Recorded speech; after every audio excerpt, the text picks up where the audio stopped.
नमस्कार साथियों, टीटीआईबी क्लासेज पर आप सभी का स्वागत है। तो साथियों, हमारे आज के वीडियो का टॉपिक होने वाला है वैद्युतिक केबल्स एवं शोल्डरिंग। साथियों, हमने मौलिक विद्युत एवं वैद्युतिक पदार्थ देखा, काफ़ी अच्छे से हमने उस लेसन को 3 पार्ट में कंप्लीट किया और आज ये जो हमारा वैद्युतिक केबल्स एवं शोल्डरिंग का जो लेसन होने वाला है, पार्ट नंबर 1 होने वाला है। ठीक है, पहला पार्ट इसका होने वाला है। तो सबसे पहले एक बार इसके परिचय की ओर नजर डालते हैं कि इसका परिचय क्या है। साथियों, परिचय के अंदर आज जैसे कि मैं हूँ, नाम मेरा तरुण प्रजापति है। ठीक है, मेरा कद है 6 फीट कद है मेरा। ठीक है, 6 फीट में थोड़ा कम है तो इग्नोर कीजिए। 6 फीट मेरा कद है और आवाज़ मेरी भारी है। तो ये मेरा एक तरह से परिचय है। ठीक है, दाढ़ी रखता हूँ, बाल रखता हूँ, व्हाइट कलर की टी शर्ट पहन रखा हूँ। ये क्या है, सभी एक मेरा परिचय है। तो परिचय के अंदर हमें यही बताना है कि वैद्युतिक केबल्स एवं शोल्डरिंग होती क्या है। साथियों देखिए, सभी को पता है कि विद्युत बनाई जाती है। ठीक है, करंट बनाई जाती है, लेकिन करंट को एक जगह से दूसरी जगह पर लेके जाने के लिए हम किसका प्रयोग करते हैं? हम करते हैं केबल्स का प्रयोग। किसका प्रयोग करते हैं? केबल्स का प्रयोग करते हैं। लेकिन हम यहाँ पर डायरेक्ट केबल्स तो नहीं कह सकते, हम इनको चालक कह सकते हैं। क्या कह सकते हैं भाई? चालक हम इन्हें कह सकते हैं। तो साथियों ठीक है, तो चालकों का प्रयोग हम कर सकते हैं। ठीक है, चालक का प्रयोग हम करते हैं। करंट यहाँ है, करंट को यहाँ से यहाँ लाने के लिए किसका प्रयोग करेंगे भाई? तार का प्रयोग करेंगे। तार क्या है? तार चालक है। ठीक है, किसका बना हुआ है? एल्यूमिनियम, कॉपर, इन सभी के तार बने हुए होते हैं, तो हम तारों का प्रयोग करते हैं। ठीक है, परिचय के अंदर इतनी चीज याद रखिए कि विद्युत को एक जगह से दूसरी जगह पर लेकर जाने के लिए जो मार्ग तैयार किया जाता है वो किया जाता है कॉपर के वायर से। अब ये जो कॉपर का वायर है, ये कॉपर का वायर क्या हो गया? विद्युत के लिए मार्ग हो गया। तो हम इसे ही क्या कहते हैं? इसे ही हम केबल कह देते हैं, इसे ही हम तार कह देते हैं। अब बात आती है शोल्डरिंग की। तो शोल्डरिंग क्या है भैया? देखिए, 2 तारों को हमने जोड़ दिया, 2 केबलों को हमने आपस में जोड़ दिया। अब उसको पकड़ के खींचेंगे तो वो तो टूट जाएगी। तो इसीलिए हम क्या करते हैं, कभी कभी लोहे के 2 टुकड़े जो है उन पर हम बेल्डिंग करवाते हैं। ठीक है, तो बेल्डिंग करवाने से क्या होता है कि वो टूटते नहीं है। तो शोल्डरिंग जो है एक तरह से बेल्डिंग ही है, लेकिन ये जो बेल्डिंग है ना, बिल्कुल नरम बेल्डिंग आती है। ये तारों पर बेल्डिंग की जाती है साथियों। किस पर की जाती है भाई? तारों पर ये बेल्डिंग की जाती है। तो बात हो गई परिचय की। परिचय कंप्लीट। परिचय में एनी डाउट, कोई भी डाउट आपको नहीं होगा मेरे हिसाब से। ठीक है, तो परिचय में इतनी चीज आपको याद रखनी है। अब इसके बाद बात आती है साथियों, यहां पर जो नेक्स्ट चीज है, विद्युत तारों के प्रकार। ठीक है, या फिर कहे कि विद्युतिक तार क्या है? तार क्या है साथियों? तार क्या है? तो साथियों, तार के लिए मैंने एक छोटी सी लाइन लिखी रखी है। तार के लिए लाइन है साथियों, विद्युत धारा के लिए मार्ग प्रस्तुत करने वाला नंगा तार। ठीक है, विद्युत धारा के लिए मार्ग प्रस्तुत करने वाला नंगा तार तार कहलाता है साथियों। ठीक है, नंगा तार तार कहलाता है। या फिर साथियों, आवरण युक्त चालक है। इसी पर अगर हम कोई आवरण चढ़ा दे, कोई पीवीसी चढ़ा दे, तो हम इसे केबल भी कह सकते हैं साथियों। केबल भी कह सकते हैं। तो ये तो क्या होगी भाई? ये तो होगी केबल की बात और तार की बात, की तार क्या होता है। बात समझ में आ गई? अब इसी के साथ साथियों नेक्स्ट चीज है साथियों, तारों के प्रकार। देखिए, तार कई प्रकार के होते हैं। कॉपर का तार होता है, एल्यूमिनियम का तार होता है, ठीक है, सोने का तार होता है, चांदी का तार होता है, अलग अलग प्रकार के तार होते हैं। तो यहां पर साथियों कुछ तारों नाम भी हमने ले रखे। ठीक है, नंगा तांबे का तार। नंगा तांबे का तार आपने देखा होगा, तांबे का नंगा तार होता है। जैसे कि मान लीजिए कि ट्रेन देखी होगी आपने, ट्रेन जो है बिजली से चलती है, उसके ऊपर एक तांबे का वायर जाता है, तो उसे हम क्या कहते हैं? उसे हम कह सकते हैं साथियों नंगा तांबे का तार। वो नंगा तांबे का तार होता है। अब इसी प्रकार से साथियों जीआई तार, टेलीफोन की लाइन जाती है साथियों, 6 से 8 एसडब्ल्यूजी का ये वायर होता है, लोहे का वायर होता है साथियों। ठीक है, जिसे हम गैल्वेनाइज्ड आयरन कहते हैं। जीआई की फुल फॉर्म क्या है साथियों? जीआई का तार। ठीक है, जीआई की फुल फॉर्म क्या है साथियों? Galvanised iron. ठीक है, गैल्वेनाइज्ड आयरन का ये तार होता है। 6 से 8 एसडब्ल्यूजी का ये होता है साथियों। 6 से 8 एसडब्ल्यूजी का होता है। कहाँ प्रयोग में लिया जाता है? टेलीफोन लाइनों में प्रयोग में लिया जाता है साथियों। कहाँ प्रयोग में लिया जाता है? टेलीफोन लाइनों में। एक तरह से जीआई लोहा है साथियों। क्या है भाई? लोहा है। ठीक है, कहाँ प्रयोग में लिया जाता है? टेलीफोन लाइनों में प्रयोग में लिया जाता है। Any doubt? कोई डाउट नहीं होगा। ठीक है, इसी के बाद साथियों बात आता है फ्यूज तार। फ्यूज बांधते हैं कॉपर के तार से या फिर नॉर्मली एल्यूमिनियम के वायर से हम फ्यूज बांधते हैं, तो हम इसे कह सकते हैं साथियों फ्यूज तार। जिस भी वायर से फ्यूज बांधा जा रहा है हम उसे फ्यूज तार कह सकते हैं। इसके बाद बताया है नाइक्रोम का तार और साथियों फिर आता है यूरेगा का तार। ये अलग अलग प्रकार के तार होते हैं। टंगस्टन तार हो गया। तार तो कई प्रकार के होते हैं, तो मैंने कुछ उदाहरण आपको बताए हैं। ठीक है, अब इसके बाद बात आती है साथियों केबल क्या होती है। केबल क्या होती है साथियों? क्या होता है कि हमारे पास कॉपर या फिर एल्यूमिनियम के नंगे तार होते हैं। ठीक है, सबसे पहले तो मैंने इसके बारे में भी कुछ मैंने लिख रखा है, तो वो सुन लीजिए पहले साथियों। इसके लिए हमने लिखा है एक या एक से अधिक। ठीक है, एक या एक से अधिक साथियों तारों का आवरण युक्त केबल आवरण युक्त तार केबिल कहलाती है। मतलब साथियों ये तो एक तार हो गया, और इसी प्रकार के एल्यूमिनियम के 3-4 तार हमने ले लिए, मान लीजिए 5-7 तार हमने ये ले लिए। इन 5-7 तारों को एक जगह ऐड करके क्या कर लिया हमने साथियों, इसकी स्टैंडर्ड कोर बना ली। साथियों जब कई तारों को एक जगह ऐठा जाता है तो हम उसे स्टैंडर्ड कोर कहते हैं। साथियों क्या कहते हैं? Standard core. Standard core. साथियों ये अगर सिंगल तार है तो हम इसे कोर कह सकते हैं, सिर्फ कोर। लेकिन अगर इसी प्रकार के 5 से 6 तारों को एक जगह ऐड दिया जाए तो हम उसे स्टैंडर्ड कोर कह सकते हैं। तो ये साथियों स्टैंडर्ड कोर हो गई। बात कहाँ पर थे हम? बात थे हम केबल पर कि किस प्रकार से ये केबल बनाई जाती है, फिर केबल क्या होती है साथियों। ठीक है, अब इसी तारों के ऊपर कोई आवरण चढ़ा दिया जाए, कोई पीवीसी का आवरण चढ़ा दिया जाए, या फिर कुछ भी अचानक चढ़ा दिया जाए, तो हम वो क्या कहलाती है साथियों? वो हमारे पास कहलाती है केबिल। हम इसे क्या कह सकते हैं? केबिल कह सकते हैं। ये केबिल कहलाने लगेगी साथियों। बात समझ में आ गई? इसी को हम केबिल कह देते हैं। इसी के ऊपर कोई आवरण चढ़ा दें हम, मान लीजिए पीवीसी चढ़ा दे, एल्यूमिनियम तो नहीं चढ़ पाएगा क्योंकि वो तो चालक है। ठीक है, वार्निश चढ़ा दे, या फिर कोई भी कप, अगर आप थैली भी बांध देते हो तो भी केबिल हो जाएगा साथियों। ठीक है, तो केबिल का निर्माण इसी प्रकार से हुआ। ठीक है, बात समझ में आ गई आपको साथियों। अब ये आती है, इसके बाद बात आती है साथियों केबिल की संरचना की। केबिल की संरचना किस प्रकार की होती है? ठीक है, केबिल की संरचना किस प्रकार की होती है, इसको थोड़ा आराम से देखते हैं। साथियों सबसे पहले क्या होता है, हम एक 3 फेज की केबिल ले रहे हैं। ठीक है, हम एक 3 फेज की केबिल ले रहे हैं साथियों। ये पहली कोर होगी, ये दूसरी कोर होगी, और ये तीसरी कोर हो गई। ये 3 फेज की केबिल है, 3 वायर आगे, ये आर, ये वाई और ये बी। ठीक है, ये हो गया आर फेज का, ये हो गया वाई फेज का, ये हो गया बी फेज का। इन सभी के ऊपर साथियों क्या होता है? एक आवरण चढ़ा हुआ होता है। एक आवरण चढ़ा होता है, और इसे हम अचालक आवरण कह सकते हैं। इसे हम अचालक आवरण कह सकते हैं। तो इसे तो हम क्या कहेंगे साथियों? कोर कहेंगे। क्या कहेंगे भाई? कोर कहेंगे। ये कोर यानी कि चालक, यानी कि चालक। ये चालक किसका बना होता है भाई? ये चालक बना होता है साथियों तांबे का, या फिर साथियों एल्यूमिनियम का। एल्यूमिनियम का। ठीक है, एल्यूमिनियम का।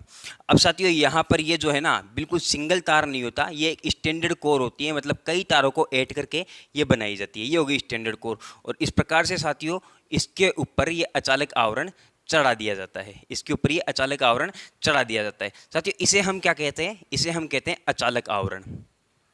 अचालक आवरण। अब ये जो अचालक आवरण है साथियों, ये अचालक आवरण किसका बना होता है? ये होता है कागज का। ठीक है, या फिर साथियों कैम्ब्रिक का। कैम्ब्रिक का हो सकता है, यहां लिख देता हूं कैम्ब्रिक का। ठीक है, कैम्ब्रिक याद रखिए, कैम्ब्रिक का हो सकता है। तो साथियों ये काम किसके आता है? काम क्या आता है? देखिए 3 वायर हमने काम में ले रखे, आर वाई बी, 3 फेज है। अगर तीनों फेजों को अगर एक जगह शॉर्ट कर देंगे तो शॉर्ट सर्किट होगा। ठीक है, तो इसी शॉर्ट सर्किट को रोकने के लिए हम इसके ऊपर एक अचालक आवरण चढ़ा दे रहे हैं, जिससे कि क्या होगा, ये तीनों वायर आपसी में शॉर्ट नहीं होंगे। बात समझ में आ गई साथियों। कभी कभी क्या होता है कि हाई वोल्टेज के लिए जो केबल काम में ली जाती है, उनके बीच में ये जो हम अचालक आवरण काम में ले रहे हैं, इसके बीच में साथियों हम पेट्रोलियम जेली भी भर देते हैं। ठीक है, इन्हीं के बीच में हम क्या कर देते हैं? पेट्रोलियम जेली भी भर देते हैं, जिससे कि और भी अचालकता बढ़ जाए। यहाँ पर जो हम अचालक आवरण काम में ले रहे हैं, इस अचालकता और भी बढ़ जाए। कि क्या करते हैं उसके लिए? हम पेट्रोलियम जेली इसके बीच में भर देते हैं। अब इसके बाद बात आती है साथियों धात्विक कवच की। साथियों इन सभी को एक जगह जकड़ने के लिए, ठीक है, ये तो अलग अलग हो गए, अब इन सभी को भी एक जगह जकड़ना है। तो इन सभी को एक जगह जकड़ने के लिए फिर से हम क्या करते हैं साथियों? एक कागज का क्या कर देते हैं?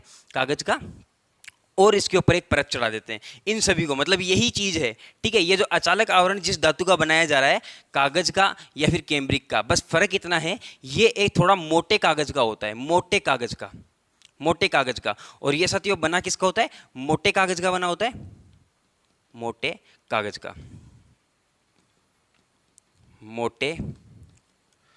का ये बना हुआ होता है।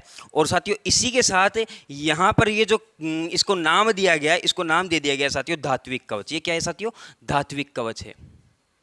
धात्विक कवच, ये धात्विक कवच कहलाता है साथियों। ठीक है, अब इसी के ऊपर, इस धात्विक कवच के ऊपर ही एक परत और चढ़ाएगी। देखिए 3 चीज हो गई, कोर हो गई, ये जो केबल है आपकी 6 चीजों से मिलकर बनी हुई है। एक तो कोर, ठीक है, उसके बाद क्या आ जाती है साथियों? उसके बाद अचालक आवरण,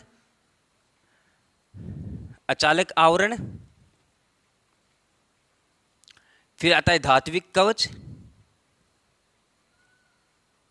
ठीक है, फिर आता है धात्विक कवच। और साथियों धात्विक कवच के ऊपर ही क्या होता है साथियों, एक लेड की परत चढ़ाई जाती है, लेड की परत इसी के ऊपर चढ़ा दी जाती है, लेड की या फिर लेड अलोह की, बस इसी के ऊपर, वो धात्विक कवच के अंदर ही आ जाती है। ऐसा नहीं कहेंगे कि लेड की परत अलग है और फिर धात्विक कवच अलग है, दोनों अलग अलग चीज नहीं है। ये पहले कागज की परत चढ़ाई जाती है और इसी कागज की परत के ऊपर एक लेड की परत और चढ़ाई जाती है साथियों, लेड अथवा लेड अलोह की। तो साथियों ये क्या हो जाते हैं हमारे पास, ये हो जाता है हमारे पास धात्विक कवच। इसके अंदर और क्या आ जाता है साथियों, मोटा कागज आ जाता है और इस मोटे कागज के ऊपर क्या चढ़ाया जाता है, लेड या फिर साथियों लेड अलोह है, ठीक है, लेड अलोह की क्या कर दी जाती है, एक परत और चढ़ा दी जाती है। और ये पूरा जो फॉर्मेट आता है, ये फॉर्मेट आता है साथियों धात्विक कवच के अंतर्गत, ठीक है। ऐसा नहीं है कि लेड अलग आएगा, नहीं, लेड उस पर चढ़ाई जाती है, मोटे कागज के ऊपर लेड चढ़ा दी जाती है, जिससे कि निर्माण हुआ धात्विक कवच का।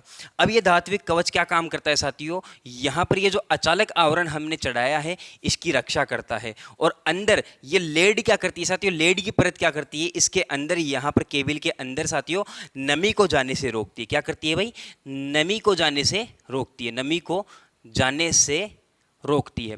बात समझ में आ गई होगी। अब साथियों इसी के ऊपर एक परत और चढ़ाएगी, बेडिंग, ठीक है, इसे हम कहते हैं बेडिंग। साथियों जो बेडिंग है ना, बिल्कुल जालीनुमा संरचना में होती है। आपने दरी देखी होगी, दरी, या फिर आपने एक जो कि नारियल की बोरी होती है, नारियल की बोरी आपने देखी होगी, भूरे कलर की होती है साथियों, उसके अंदर छोटे छोटे छिद्र होते हैं और इस प्रकार से ही ये बनाया जाता है। तो साथियों क्या होता है कि जूट जो होता है ना, जूट, उसको कंपाउंड, ठीक है, bedding compound, bedding compound, bedding compound एक पदार्थ होता है। इस पदार्थ के अंदर इस बोरी के टाट को या फिर जूट को, ठीक है, जूट से तैयार की जाती है, कागजों से तैयार की जाती है साथियों, इसको डुबा करके इसको तैयार किया जाता है और फिर इसको इस केबल के ऊपर बांध दिया जाता है। ये जालीनुमा होती है साथियों, ये जालीनुमा होती है। और ये क्या काम करती है साथियों, ये काम करती है जो धात्विक कवच है इसको चोटों से बचाना, ठीक है, इसको चोटों से बचाने का काम कौन करता है, चोटों से बचाने का काम करता है साथियों बेडिंग। ये क्या होती है, बेडिंग होती है, ठीक है साथियों,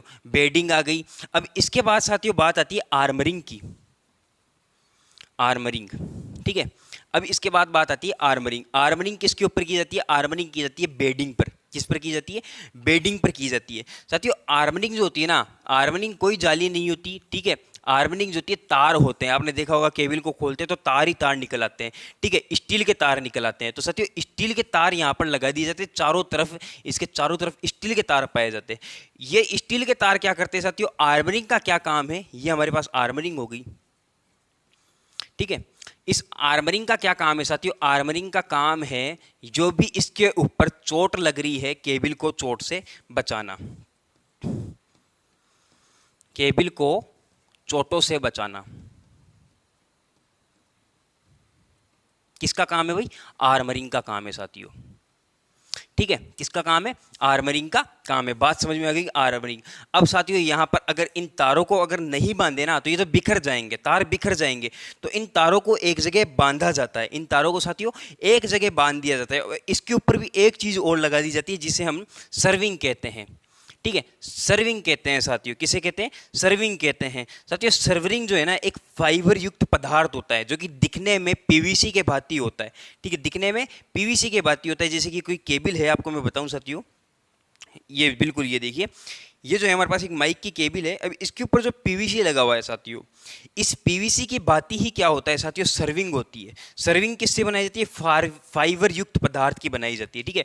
इसके ऊपर साथियों सर्विंग होती है, बिल्कुल इसको अच्छा दिखने के लिए, कहे तो इसको अच्छा दिखने के लिए। अब जिससे कि अब इसके अंदर 3-4 वायर आते हैं, इस माइक, जो माइक का वायर है इसके अंदर 3-4 वायर है। इन 3-4 वायरों को एक जगह बांध दिए जिससे कि ये डोरी अच्छी लग रही है, ये अच्छी लग रही है। तो इसी के लिए यहाँ पर भी साथियों ऐसा ही एक वायर, ऐसी ही एक परत चढ़ाई जाती है जिससे कि हमारी केबल अच्छी लगती है। और इसको हम क्या कहते हैं साथियों, इसे हम कहते हैं सर्विंग। क्या कहते हैं भाई, सर्विंग कहते हैं साथियों। और सर्विंग किसकी बनी हुई होती है, सर्विंग अगर आपसे पूछे तो फाइबर युक्त पदार्थ की बनी होती है साथियों, फाइबर युक्त पदार्थ की, बनी होती है। तो ये होते हैं साथियों केबल्स के पार्ट्स, ये होते हैं केबल्स के पार्ट्स। उम्मीद है आपको वीडियो अच्छा लगा होगा। वीडियो अच्छा लगा है तो वीडियो को लाइक, चैनल को सब्सक्राइब और बेल आइकन को ऑन जरूर से कर लीजिए। धन्यवाद साथियों, हमारे साथ लास्ट तक बने रहने के लिए आप सभी का बहुत बहुत धन्यवाद। रात के 11 बज रहे हैं, तो उम्मीद है आपको वीडियो अच्छा लगा होगा। वीडियो को लाइक, चैनल को सब्सक्राइब जरूर से कर लीजिए। धन्यवाद साथियों।